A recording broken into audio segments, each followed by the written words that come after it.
से धामी सरकार ने केंद्र से मांगी मदद। आपदा राहत के लिए केंद्र से 5,702 करोड़ की मांगी मदद। प्रदेश में अब तक कई लोगों की हो चुकी है मौत। हजारों लोग आपदा से हैं प्रभावितों को दी जाएगी हर संभव मदद। तो मुख्यमंत्री की ओर से ये कहा भी गया है कि हर प्रभावित तक मदद पहुंचाने के लिए सरकार तत्पर है। तो प्रदेश में अब तक कई लोगों की मौत भी हो चुकी है, ये भी बताया गया है।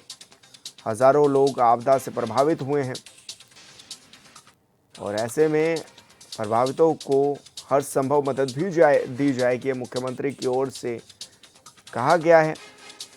और इसके लिए धामी सरकार ने केंद्र सरकार से अपील भी की है। ये कहा है कि आपदा राहत के लिए केंद्र 5,700 करोड़ रुपए की राशि उपलब्ध करा दे। तो मांग भी केंद्र सरकार से की गई है। और संवाददाता योगेश आर्य हमारे साथ लाइव जुड़ गए हैं। योगेश, क्या कुछ जानकारी मिल रही है, किस तरह की मदद मांगी गई है और कितना बताया जा रहा है नुकसान हुआ है उत्तराखंड में?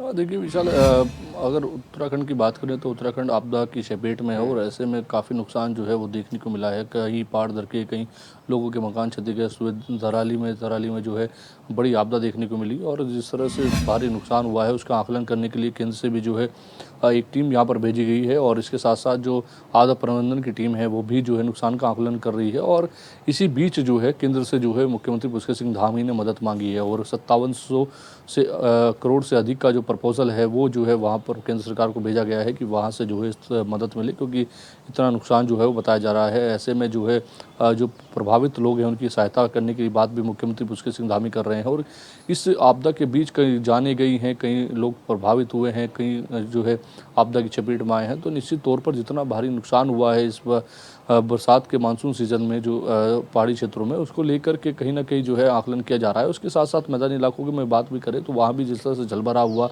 जो फसलें तबाह हुई, किसानों को नुकसान हुआ, उसको लेकर भी जो है आकलन जो है लगातार टीमों से कराया जा रहा है। लेकिन जिस तरह का आकलन निकल कर अभी तक जो अनुमानित आकलन जो है सामने आया है उसको लेकर के जो प्रपोजल भेजा जा रहा है, जो मदद मांगी जा रही है उस पर जो है 5700 करोड़ रुपए के लगभग है।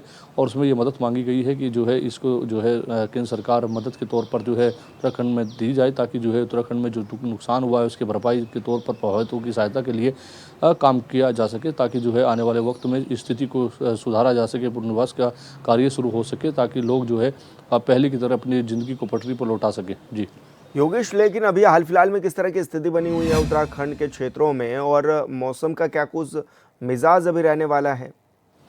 देखिए, अगर मौसम की विशाल बात करें तो मौसम जो है कहीं ना कहीं अभी भी उसके जो सुर हैं वो बदले रहने वाले हैं। हालांकि भारी बरसात इस बीच नहीं बताई जा रही है, ये बताई जा रही है हल्के से मध्यम बारिश होगी। लेकिन 8 जिलों में आज का भी अलर्ट जारी किया गया है कि आज भी 8 जिलों में जो है कहीं ना कहीं बारिश देखने को मिली, चाहे उत्तरकाशी हो, रुद्रप्रयाग हो, चंपावत हो, नैनीताल हो, उधम सिंह नगर हो। तो इनमें भी जो है आज भी जो कहीं ना कहीं बारिश का अलर्ट है वो जारी किया गया है और ये कहा गया है कि हल्की से मध्यम बारिश होगी। लेकिन हल्की से मध्यम बारिश भी कहीं ना कहीं किसी काम के बीच जो है एक चुनौती रहती है। तो इस तरह की बरसात का भी अलर्ट जो है वो कहीं ना कहीं जारी किया गया है।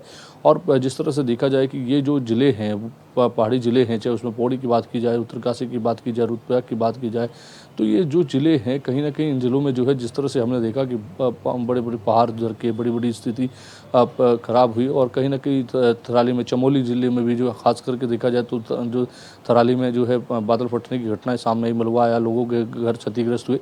तो इस तरह की समस्याएं जो सामने आई, उसके बाद जो केंद्र सरकार की टीम है वो भी आकलन कहीं ना कहीं करती नजर आ रही है। और इसके साथ ही आपदा प्रबंधन की ओर से भी जो टीमें हैं वो लगातार आकलन कर रही है नुकसान को लेकर। और अभी भी जो स्थिति है वो कहीं ना कहीं चुनौतीपूर्ण बनी हुई है, क्योंकि मौसम का अलर्ट अभी भी जारी है। तो निश्चित तौर पर जब तक मौसम साफ नहीं होता है, तब तक स्थिति सामान्य नहीं होती है, तब तक चीज़ों को ये कह पाना कि बहुत चीज़ें सरल हो गई हैं, चीज़ें सामान्य हो गई हैं, कहना कठिन होगा। लेकिन फिलहाल जिस तरह से तस्वीरें सामने आ रही हैं, उन तस्वीरों के बीच जो है कहीं ना कहीं चीज़ों को समझना, वहाँ का आकलन करना, वहाँ से सरकार के लिए प्रपोजल भेजना, ये जो है सरकार अपने काम पर जुट गई है। जी बिल्कुल योगेश, बहुत शुक्रिया आपका तमाम जानकारी साझा करने के लिए।